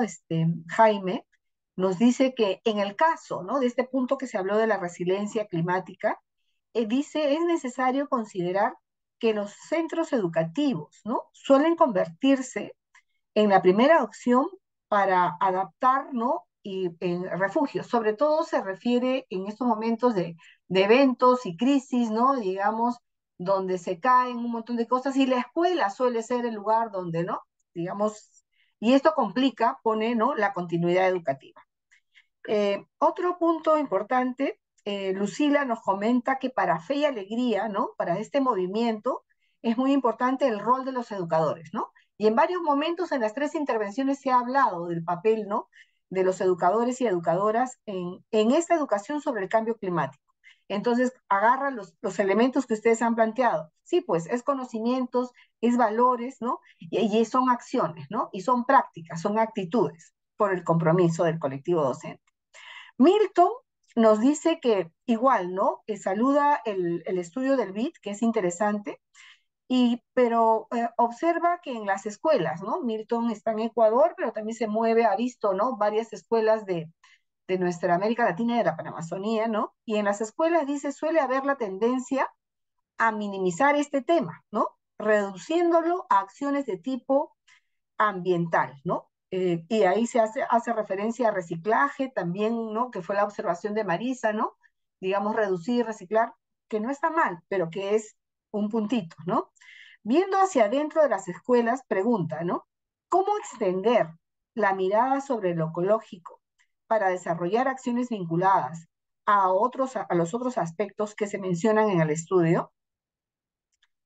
Nuevamente tenemos a Jaime que nos pregunta, ¿no? Podemos plantearnos experiencias de aprendizaje sobre el cuidado del medio ambiente sin la experiencia concreta del cuidado, esto, ¿no? Del paradigma del cuidado, o sea, bueno. Y también tenemos a Leonardo que nos dice, ¿no? La problemática del cambio climático necesitará inversión desde el Estado, Muchos países de América Latina, un minutito, tienen deudas con organismos multilaterales, como es el caso con el BID, el Coloca. ¿Podemos atrevernos a pensar que se podrán redireccionar estas deudas para afrontar este problema? Leonardo. Y tenemos a Tatiana desde Brasil que nos dice, las necesidades económicas de las familias en la ruralidad hacen que no valoren la importancia de interactuar con los recursos, ¿no? Que se encuentran en el lugar con respecto, en concreto, a la deforestación, ¿no? Y no practican la reforestación. Leonardo, desde Ecuador, nos dice, ¿no? En Ecuador se acaba de aprobar a través de una consulta el dejar de explotar, si esto ha sido un hecho importante y que ha corrido por todos los países, ¿no? Aprobar a través de una consulta el dejar de explotar petróleo en algunas zonas amazónicas. Sin embargo, fue una consulta que ha dividido al país. No existe acuerdo. ¿Qué desafíos trae esta paradoja en la parte política sobre el cambio climático? Y tenemos, creo que dos más me parece, acá las tengo. Una es la de Jaico, acá. Jaico nos dice, Jaico desde Pucallpa, Perú, las actividades humanas, dice, ¿no? En ocasiones generan consecuencias negativas para el medio ambiente, ¿no? Tenemos este grupo de reflexiones y de preguntas y Jaico mismo nos dice, ¿no? En Ucayali, y Jaico, asumo a lo tuyo, digamos que en buena parte, ¿no? Nuestros países panamazónicos se asesinan a los defensores ambientales, ¿no? Y ahí hay una cifra, digamos, que no se ha detenido, por el contrario, digamos, ha seguido creciendo, ¿no? Las personas que alzan la voz, que defienden la vida, el derecho al agua, ¿no? El derecho al bosque, el derecho a una vida sana, digna y al territorio, digamos, son asesinados o son perseguidos, ¿no? Entonces, esa es una realidad, ¿no? Que se vive, digamos, en nuestros países. Muy bien, entonces tenemos el micrófono abierto, ahí podemos hacer la misma secuencia, ¿no? Soledad, tú puedes, ¿no? Digamos, empezar, seguimos con Marisa y luego con Simea, ¿no? Cada una levantando algo de estas preguntas que les parece, ¿no? Digamos, que pueden comentar. Genial, Irma. Mira, la verdad que súper valiosas estas intervenciones y como les dije al principio, muy valorado este espacio de conversación y de reflexión de alguna manera. Voy a comentar sobre algunos de los temas. Jaime mencionó el tema de los datos, de que puede llegar a ser útil eh, para mostrar la efectividad de lo que están haciendo, para guiar la enseñanza o para guiar cuánto están aprendiendo los niños, e inclusive yo le agregaría para tomar decisiones de política asociadas y de inversiones asociadas a estos temas. Estamos totalmente de acuerdo. Lamentablemente los datos que tenemos hoy en día, como les mencioné, son muy limitados y nos cuentan una historia por aquí, otra historia por allá. Por eso es que creemos que es importante y una de las partes una de las áreas de acción que mencionamos es desarrollar algún instrumento que permita medir esta ciudadanía verde en todos sus aspectos. Entonces, totalmente de acuerdo con lo que mencionaba Jaime. Jaime también mencionó el tema de el uso de las escuelas como refugio. En el documento, de hecho, también lo mencionamos y estamos también muy alineados con el tema de que hay una discordancia y que por un lado la escuela se usa como un refugio y por eso también se construye de una manera que puede eh, como le damos nosotros, ser resiliente o puede seguir en pie después de emergencia, no se inunda, no se le vuelan los techos, porque de alguna manera es un refugio para la comunidad, pero por otro lado, al momento de que se convierte en un refugio, no podemos tener a los niños en la escuela, entonces está esa dicotomía. Lo que nosotros podemos pensar y plantear es que quizás en esos momentos se pueden buscar otras maneras de aprender. Por eso es que también planteamos el tema de educación a distancia o educación desde la casa como una estrategia complementaria para lograr esa continuidad del servicio ante emergencias. Pero ese realmente es un desafío que tenemos hoy en día. Hubo otro comentario de Milton sobre las acciones que tienen que ser comprensivas a nivel escuela y que no sea una... Ay, disculpen que está mi perrito ladrando, le voy a abrir la puerta. Un segundito. Me hablaba Milton de las acciones comprensivas a nivel de escuela y estamos totalmente de acuerdo. O sea, no es que es un programa de reciclaje por aquí o una huerta escolar por allá. O sea, realmente el desafío de cambio climático y el rol que cumple la educación en esta agenda es comprensivo. Es desde temas de huertas escolares,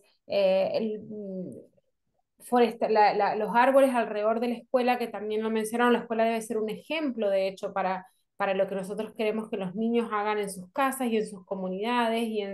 Entonces, definitivamente tiene que ser comprensivo, tienen que entender cómo pueden eh, valorar el medio ambiente, cuidar el medio ambiente, ejemplos específicos de qué pueden hacer en su casa, en la comunidad, reciclar, plantar árboles, cuidar el medio ambiente, asegurarse que la basura no esté por todos lados, que manejo sostenible de la basura y también inclusive las escuelas en sí, por las estrategias de sostenibilidad en la construcción, en el uso, son un ejemplo también para los niños y son un momento de aprendizaje de alguna manera. Entonces sí, tiene que ser comprensivo, pero bueno, si hay que empezar por algún lado, aunque sea por una actividad, podemos empezar, ¿no?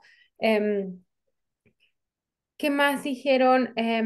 Quería mencionar muy rápidamente el comentario de Leonardo sobre deuda y el BID y el rol del BID en la deuda de los países. La verdad que ese no es un área donde nosotros trabajamos. Y ahorita trabajamos en educación y sabemos de los temas que conversamos hoy, de política educativa, todas esas cuestiones más macro de conversión de deuda y deuda son otros colegas en otras partes del banco, así que eso nos escapa a nosotros. Y bueno. Esa conversación, la verdad que no podemos tenerla porque no conocemos muy bien cómo funciona toda esa parte. Creo que por ahí lo dejaría por ahora, después vemos si hay una segunda ronda, pero Exacto. si Sí, sí, Maritza podemos, quiere. gracias, Soledad. Podemos luego seguir hilvanando. Maritza, Sí, media complicadas las preguntas. Vamos a ver. No, por ejemplo, el tema de los refugios, ¿no? Sí, por ejemplo, les decía, ¿no? En el 2012 se fueron a los colegios, ¿no? Se implementaron los colegios en el caso de Iquitos, de las inundaciones. Aparte del problema de que se suspendían las labores educativas, estaba el tema del embarazo.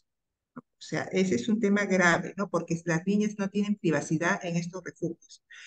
La solución fue que para el siguiente año, 2015, cuando fue la siguiente inundación, ya no fue en los colegios, ¿no?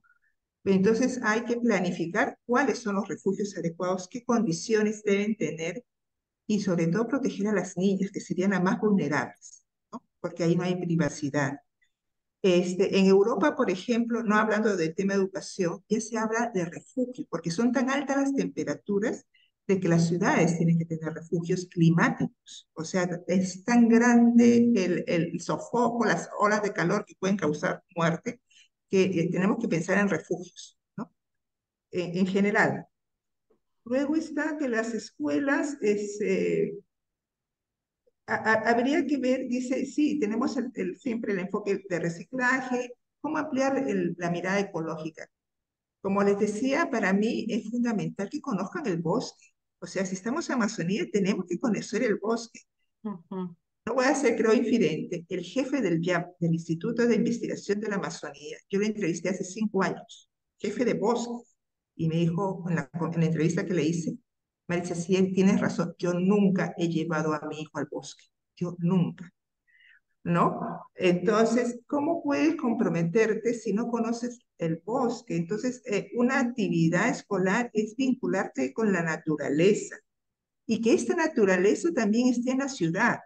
Como le decía, son 3 crisis climáticas muy conectadas, la de biodiversidad. En la Amazonía, uno esperaría encontrar las aves amazónicas, ¿no? Pero no, uno encuentra las palomas comunes y corrientes, por lo menos en Iquitos, y el segundo ave más popular es el gallinazo. Pero las hermosas aves que son propias de la Amazonía no, porque no hay corredores biológicos. Entonces tenemos que incorporar corredores biológicos dentro de la ciudad y eso también podría ser una práctica educativa, ¿no?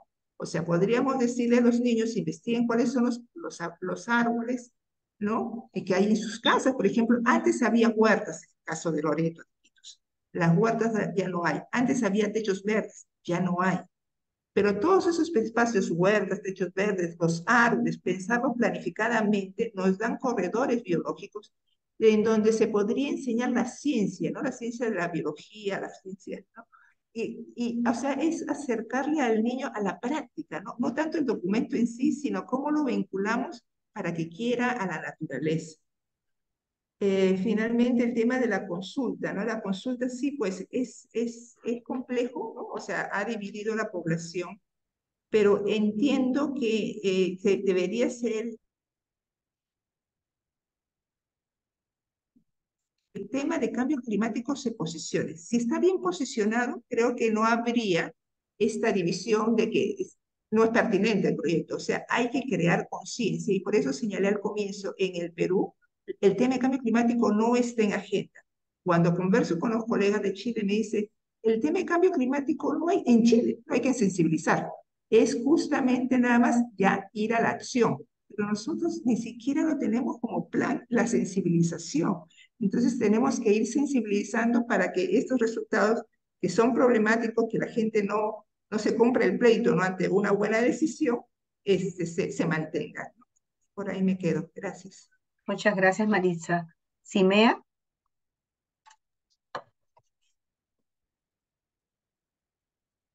¿Me escuchan? Sí, con el micrófono ahí sí.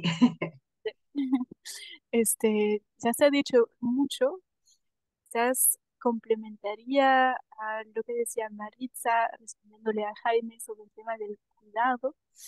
Am, sí, creo que es muy fundamental tener la práctica con los niños, ¿no? Con los estudiantes, la práctica del cuidado.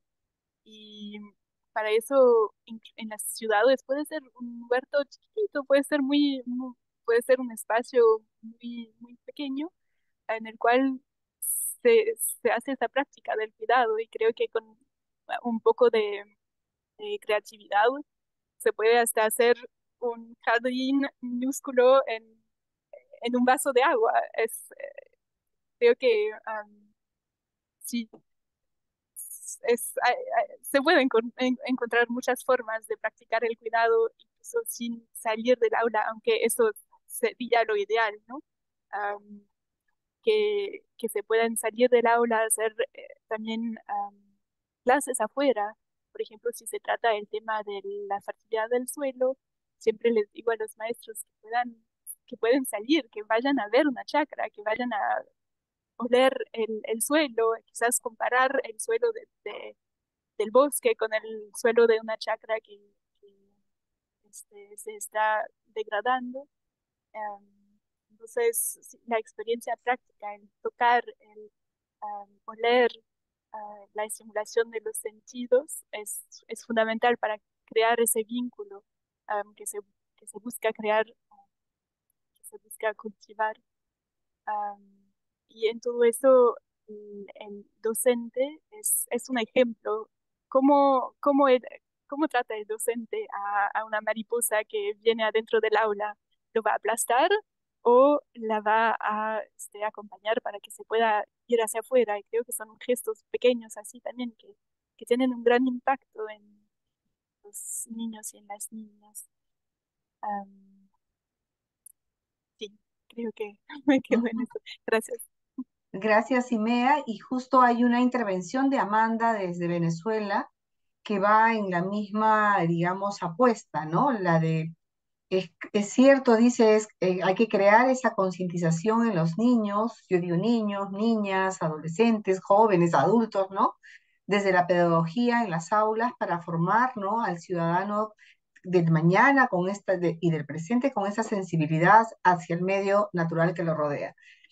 Yo quería tener una intervención en este momento, fruto del trabajo de esta iniciativa federativa de ecología integral que nos ha puesto digamos, en la ruta, ¿no? De procesos formativos en distintos territorios, en los distintos países, ¿no?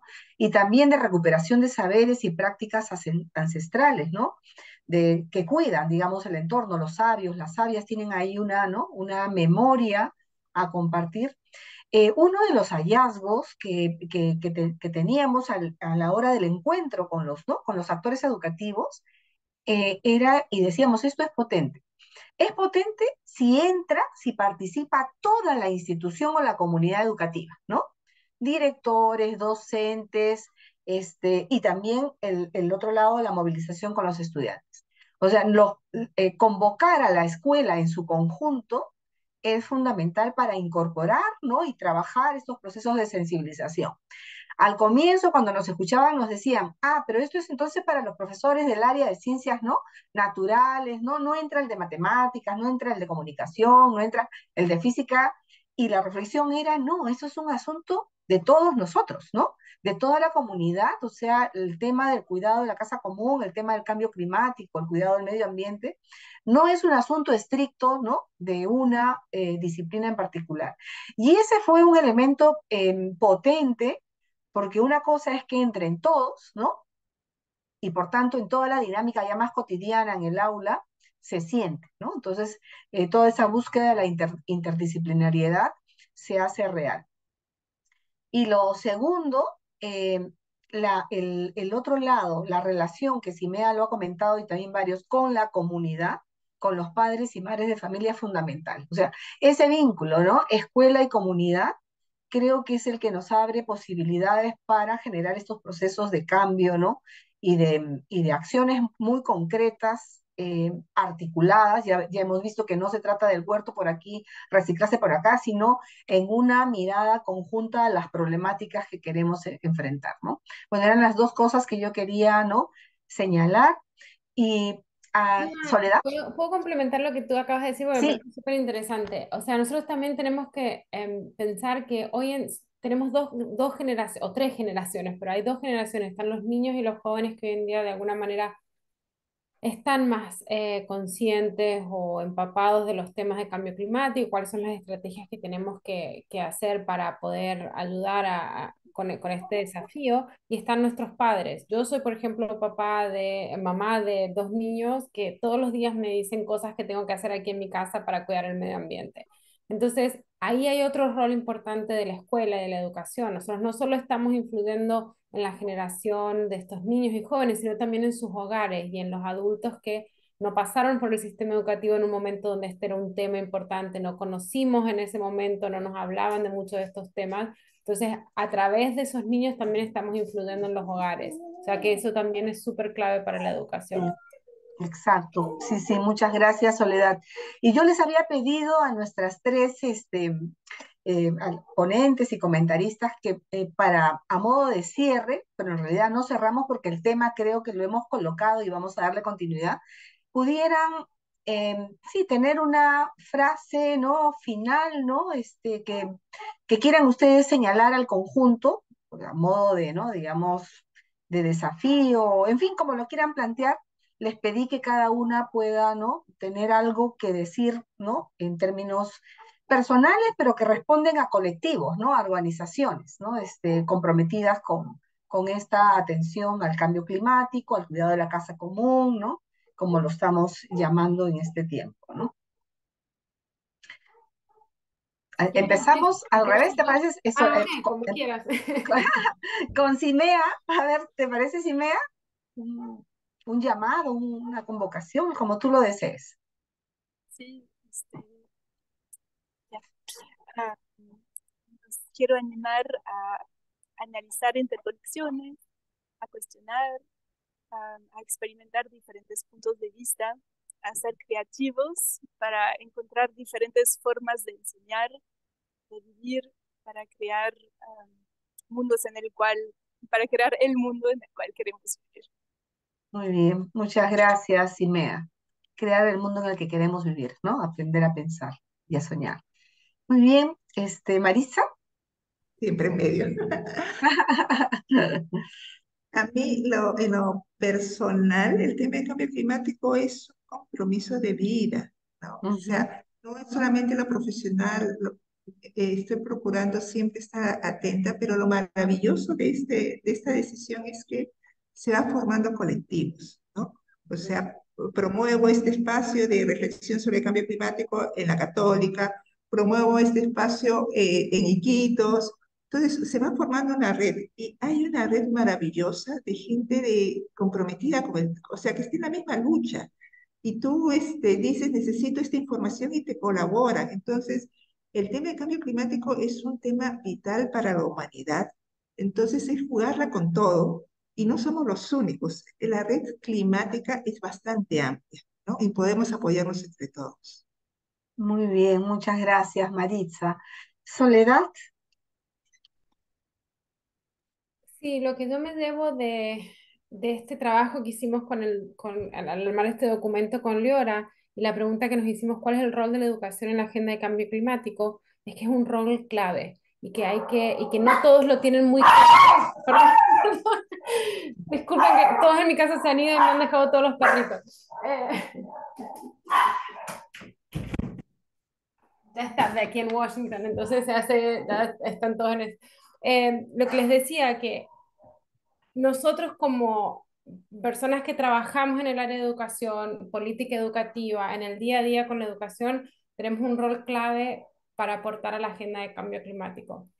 Como les dije, enseñando que los chicos tengan ciudadanía verde, asegurar que el servicio educativo sea resiliente y sobre todo en estrategias de sostenibilidad en las escuelas. Entonces, animémonos, empoderémonos y seamos agentes de cambio nosotros mismos también en esta agenda de cambio climático, desde la educación. Muy bien, Soledad, muchas gracias. Tres finales que creo que nos movilizan, que nos plantean, digamos, en todas sus presentaciones, desafíos, rutas, recomendaciones, que las vamos a seguir, ¿no? Trabajando, ¿no? Hace poco estuve en una reunión y, digamos, y se dijo algo que a mí me tocó, ¿no? Dijo, es importante visibilizar las situaciones, las problemáticas, ¿no? Es importante pensar y tener un juicio crítico, ¿no? Y a la vez uno propositivo, pero la palabra que usó para lo de propositivo lo conectó con una frase que dice, hagámonos cargo, ¿no? Hacernos cargo de algo en concreto en el espacio, en la dimensión que nos movamos. Y entonces creo que es hacernos cargo de esta realidad, ¿no? De este desafío, de lo del cambio climático, la crisis y todo lo que se ha señalado, digamos, a la escala en que estemos, ¿no? Digamos, y por ahí va nuestra apuesta. Bueno, con esto yo quería además de agradecer, adelantarme para decirles algo. Vamos a tener la continuidad de este proceso reflexivo el 20 de octubre en el mismo horario, viernes de 3 a 5, ¿no? Para presentar, y ahí por favor al BID y otras organizaciones que vamos a convocar, vamos a presentar el estudio, ¿no? De experiencias educativas significativas, ¿no? En torno a ecología integral, cuidado de la casa común o medio ambiente, porque las organizaciones e instituciones las nombran de distinto, ¿no? Modo, que se realizó en 7 países de América Latina, y esos hallazgos, ¿no? Y pistas, y sobre todo un intento, un esfuerzo de construir criterios e indicadores que puedan decirnos cuándo una escuela, ¿no? Realmente es eh, protectora, defensora y cuidadora de la casa común. Entonces, los invitamos para este viernes 20 de octubre, les vamos a enviar la invitación, y con esto estamos en una ruta de reflexión y de propuesta conjunta, ¿no? Como dijo Marisa al final, fortalezcamos estos vínculos, ¿no? Seamos una red, ¿no? Movamos el asunto.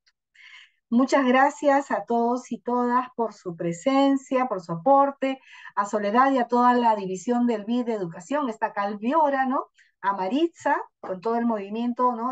Vinculado a cambio climático y a su experticia, a Cimea, desde el mundo de la cooperación y su presencia en el Perú, y a cada uno y uno de los que están aquí también por habernos dado un tiempo para pensar juntos. Gracias, muchas gracias. Gracias a todos, buenas tardes, un gusto. También, buenas Gracias. noches. Chao, Miriam, qué lindo verte. Gracias. Gracias, José, gracias. gracias. Qué gusto, felicidades, gracias. Gracias, Excelente evento. gracias. Excelente espacio. Ujú. Gracias, Jaime, Paulino, José. Gracias, gracias, Marisa. Ajá, sí, sí, muchas gracias.